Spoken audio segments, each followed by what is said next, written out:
इस वक्त prime minister Modi बोल रहे हैं जो सपना उत्तराखंड देखा में। था वो अटल जी की सरकार में 25 साल पहले पूरा हुआ था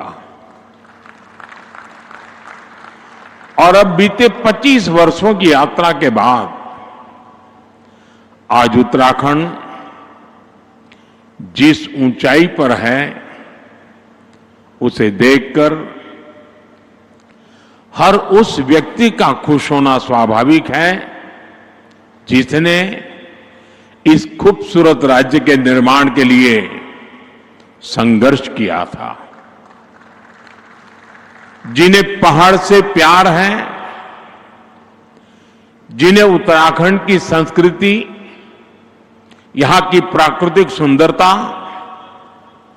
देवभूमि के लोगों से लगाव है, उनका मन आज प्रफुल्लित है, वो आनंदित है।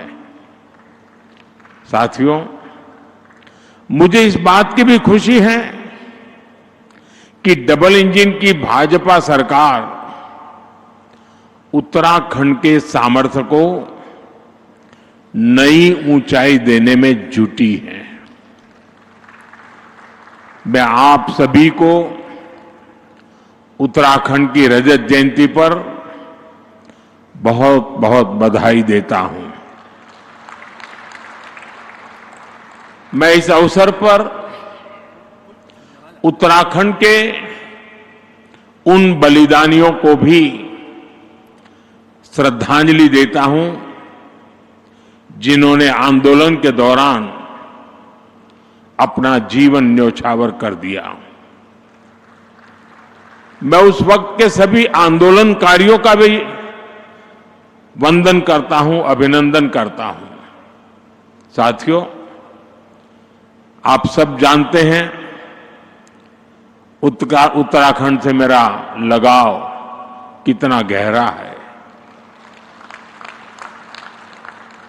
जब मैं स्पिरिचुअल जर्नी पर यहां आता था तो यहां पहाड़ों पर रहने वाले मेरे भाई बहनों का संघर्ष, उनका परिश्रम, कठिनाइयों को पार करने की उनकी ललक मुझे हमेशा प्रेरित करती थी। साथियों, यहां बिताए हुए दिनों ने मुझे उत्तराखंड के असीम सामर्थ्य का साक्षात परिचय करवाया है। इसलिए ही जब बाबा केदार के दर्शन के बाद मैंने कहा ये दशक उत्तराखंड का है, तो ये सिर्फ मेरे मुंह से निकला हुआ एक वाक्य नहीं था। मैंने जब ये कहा तब मुझे पूरा पूरा भरोसा आप लोगों पर था।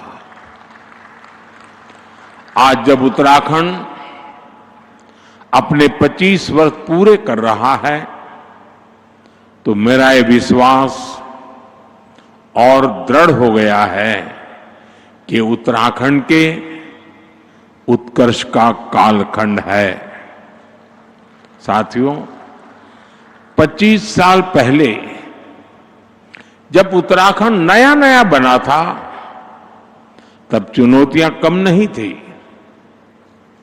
संसाधन सीमित थे, राज्य का बजट छोटा था, आय के स्रोत बहुत कम थे और ज्यादातर जरूरतें केंद्र की सहायता से पूरी होती थी। आज तस्वीर पूरी तरह बदल चुकी है। यहां आने से पहले मैंने रजत जयंती समारोह पर शानदार प्रदर्शनी देखी। आपसे भी मेरा आग्रह है कि उस प्रदर्शनी को उत्तराखंड के हर नागरिक ने देखनी चाहिए। इसमें उत्तराखंड की पिछले 25 वर्षों की यात्रा की झलकियां हैं।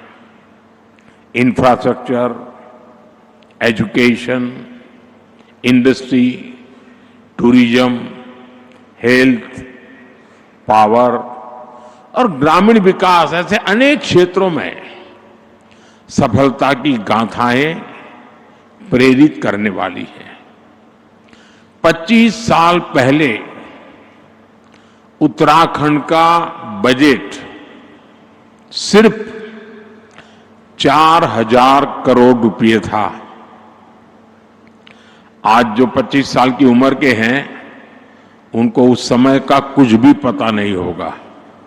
उस समय 4,000 करोड़ रुपए का बजट था। आज ये बढ़कर 1,00,000 करोड़ रुपए को पार कर चुका है। 25 साल में उत्तराखंड में बिजली उत्पादन 4 गुना ज्यादा हो गया है। 25 वर्षों में उत्तराखंड में सड़कों की लंबाई बढ़कर 2 गुनी हो गई है और यहां 6 महीने में 4,000 यात्री हवाई जहाज से आते थे। 6 महीने में 4,000। आज एक दिन में 4,000 से ज्यादा यात्री हवाई जहाज से आते हैं। साथियों, इन 25 सालों में इंजीनियरिंग कॉलेजों की संख्या 10 गुना से ज्यादा बढ़ी है। पहले यहां सिर्फ एक मेडिकल कॉलेज था, आज यहां 10 मेडिकल कॉलेज है।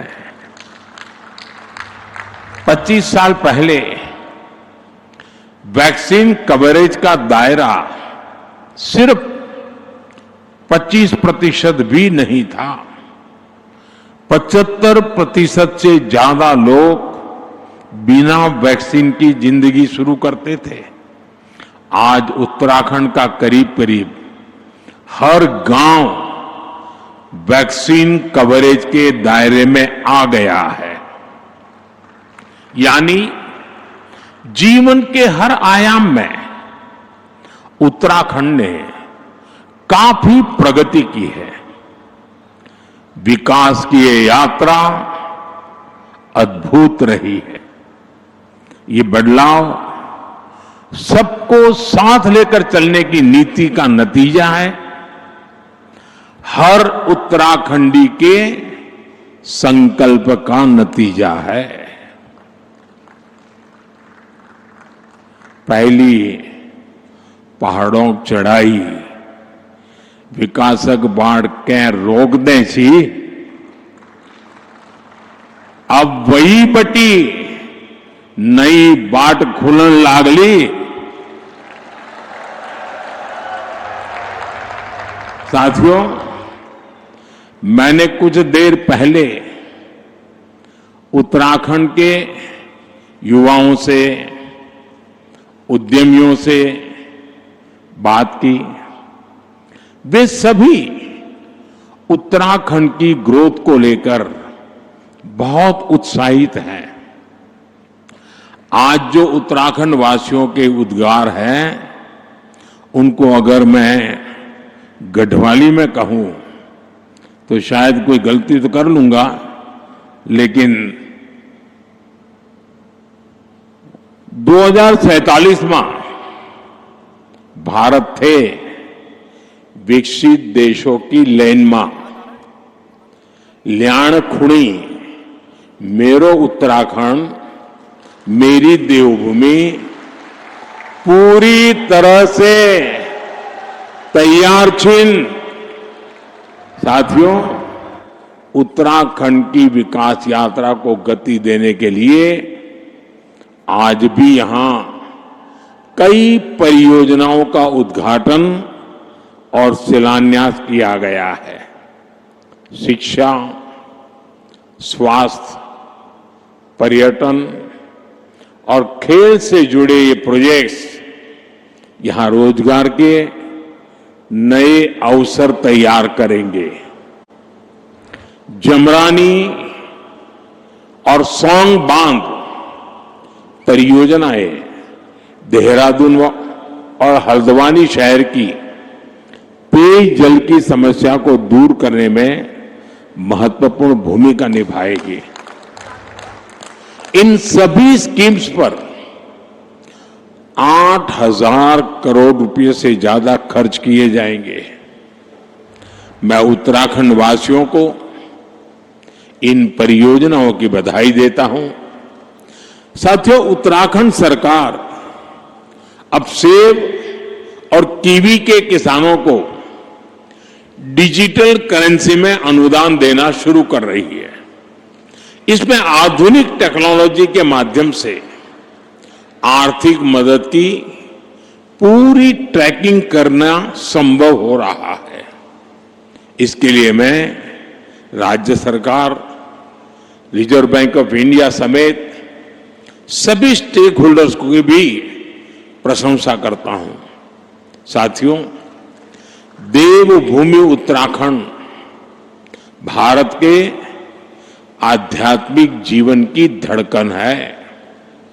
गंगोत्री, यमुनोत्री, केदारनाथ, बद्रीनाथ, जागेश्वर, आदि कैलाश, ऐसे अनगिनत तीर्थ हमारी आस्था के प्रतीक है।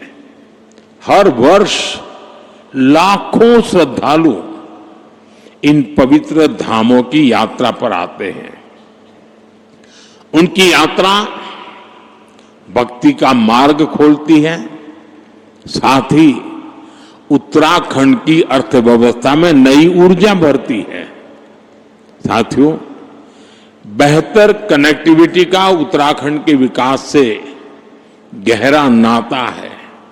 इसलिए आज राज्य में 2 लाख करोड़ रुपए से अधिक की परियोजनाओं पर काम चल रहा है। ऋषिकेश कर्णप्रयाग रेल परियोजना प्रगति पर है। दिल्ली देहरादून एक्सप्रेसवे अब लगभग तैयार है। गौरीकुंड, केदारनाथ और गोविंदघाट हेमकुंड साहब रोपवे का शिलान्यास हो चुका है। ये परियोजनाएं उत्तराखंड में विकास को नई गति दे रही हैं। साथियों, उत्तराखंड ने 25 वर्षों में विकास की एक लंबी यात्रा तय की है। अब सवाल ये है कि अगले 25 वर्षों में हम उत्तराखंड को किस ऊंचाई पर देखना चाहेंगे। आपने वो कहावत जरूर सुनी होगी, जहां चाह वहां राह। इसलिए जब हमें ये पता होगा कि हमारा लक्ष्य क्या है, तो वहां पहुंचने का रोड मैप भी उतनी ही तेजी से बनेगा। और अपने लक्ष्यों पर चर्चा के लिए 9 नवंबर से बेहतर दिन और क्या होगा।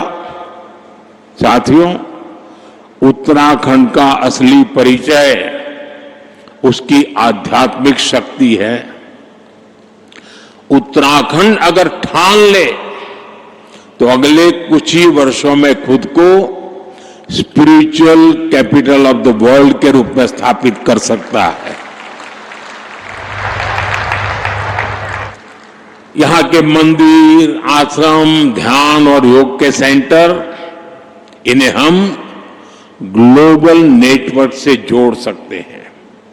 साथियों, देश विदेश से लोग यहां वेलनेस के लिए आते हैं।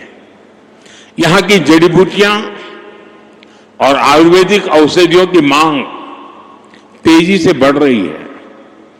पिछले 25 वर्षों में एरोमेटिक प्लांट्स, आयुर्वेदिक जड़ी बूटियां, योग और वेलनेस टूरिज्म में उत्तराखंड ने शानदार प्रगति की है। अब समय है कि उत्तराखंड की हर विधानसभा क्षेत्र में योग केंद्र, आयुर्वेद केंद्र, नेचुरोपैथी संस्थान, होम स्टे, एक कंप्लीट पैकेज, वो दिशा में हम सोच सकते हैं। ये हमारे विदेशी टूरिस्ट को बहुत अपील करेगा। साथियों, आप जानते ही हैं कि भारत सरकार बॉर्डर पर वाइब्रेंट विलेज योजना पर कितना जोर दे रही है। मैं चाहता हूं कि उत्तराखंड का हर वाइब्रेंट विलेज खुद में एक छोटा पर्यटन केंद्र बने, वहां होम स्टे बने, स्थानीय भोजन और संस्कृति को बढ़ावा मिले। आप कल्पना करिए, जब बाहर से आने वाले पर्यटक एकदम घरेलू माहौल में डुबके चुड़कानी खाएंगे, रोट, अरसा, रस, भात खाएंगे, जंगोरे की खीर खाएंगे, तो उन्हें कितना आनंद आएगा। यही आनंद उन्हें दूसरी बार, तीसरी बार उत्तराखंड वापस लेकर आएगा। साथियों, अब हमें उत्तराखंड में छुपी हुई संभावनाओं के विस्तार पर फोकस करने की आवश्यकता है। यहां हरेला, फुलदेई, भिटौली जैसे त्योहारों का हिस्सा बनने के बाद पर्यटक उस अनुभव को हमेशा याद रखते हैं। यहां के मेले भी उतने ही जीवंत हैं। नंदा देवी का मेला, जौलजीबी मेला, बागेश्वर का उत्तरायणी मेला, देवी धुरा का मेला, श्रावणी मेला और बटर फेस्टिवल, इनमें उत्तराखंड की आत्मा बसती है। यहां के स्थानीय मेलों और पर्वों को वर्ल्ड मैप पर लाने के लिए वन डिस्ट्रिक्ट वन फेस्टिवल अर्थात एक जिला एक मेला जैसा कोई अभियान चलाया जा सकता है। साथियों, उत्तराखंड के सभी पहाड़ी जिले फलों के उत्पादन में काफी पोटेंशियल रखते हैं। हमें पहाड़ी जिलों को हॉर्टिकल्चर सेंटर बनाने पर फोकस करना चाहिए। ब्लूबेरी, कीवी, हर्बल और मेडिसिनल प्लांट्स, ये भविष्य की खेती है।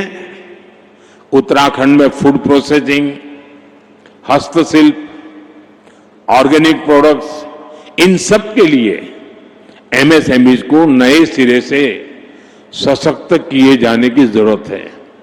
साथियों, उत्तराखंड में 12 महीने पर्यटन की संभावनाएं हमेशा से रही है। अब यहां कनेक्टिविटी सुधर रही है और इसलिए मैंने सुझाव दिया था कि हमें 12 मासी टूरिज्म की ओर बढ़ना चाहिए। मुझे खुशी है कि उत्तराखंड विंटर टूरिज्म को नया आयाम दे रहा है। मुझे अभी जो जानकारियां मिली वो उत्साह बढ़ाने वाली है। सर्दियों में आने वाले पर्यटकों की संख्या में तेज बढ़ोतरी हुई है। पिथौरागढ़ में 14,000 फुट से अधिक ऊंचाई पर हाई एल्टीट्यूड मैराथन का आयोजन हुआ। आदि कैलाश परिक्रमा रन भी देश के लिए प्रेरणा बनी है। 3 वर्ष पहले आदि कैलाश यात्रा में 2,000 से भी कम श्रद्धालु आते थे। अब ये संख्या 30,000 से अधिक हो चुकी है। अभी कुछ दिन पूर्व ही केदारनाथ मंदिर के कपाट बंद हुए हैं। केदारनाथ धाम में इस बार करीब 17 लाख श्रद्धालु देवदर्शन के लिए आए हैं। तीर्थाटन, 12मासी पर्यटन उत्तराखंड का वो सामर्थ्य है जो उसे निरंतर विकास की नई ऊंचाई पर ले जाएगा। इको टूरिज्म के लिए भी बहुत संभावना है। एडवेंचर टूरिज्म के लिए भी बहुत संभावना है। देश भर के नौजवानों के लिए यह आकर्षण का केंद्र बन सकता है। साथियों, उत्तराखंड अब फिल्म डेस्टिनेशन के रूप में भी उभर रहा है। राज्य की नई फिल्म नीति से शूटिंग करना और आसान हो गया है। वेडिंग डेस्टिनेशन के रूप में भी उत्तराखंड लोकप्रिय हो रहा है और मेरा तो अभियान चल रहा है वेड in India. Wade in India के लिए उत्तराखंड को अपने यहां उसी आलिशान स्तर की सुविधाएं विकसित करनी चाहिए और इसके लिए 5-7 बड़ी डेस्टिनेशन को तय करके उन्हें विकसित किया जा सकता है। साथियों, देश ने आत्मनिर्भर भारत का संकल्प लिया है। इसका रास्ता वोकल फॉर लोकल से तय होगा। उत्तराखंड इस विजन को हमेशा से जीता आया है। स्थानीय उत्पाद से लगाव, उनका उपयोग, उनको अपने जीवन का हिस्सा बना लेना, ये यहां की परंपरा का अभिन्न हिस्सा है। मुझे खुशी है कि उत्तराखंड सरकार ने वोकल फॉर लोकल अभियान को तेज गति दी है। इस अभियान के बाद उत्तराखंड के 15 कृषि उत्पादों को जीआई टैग मिला है।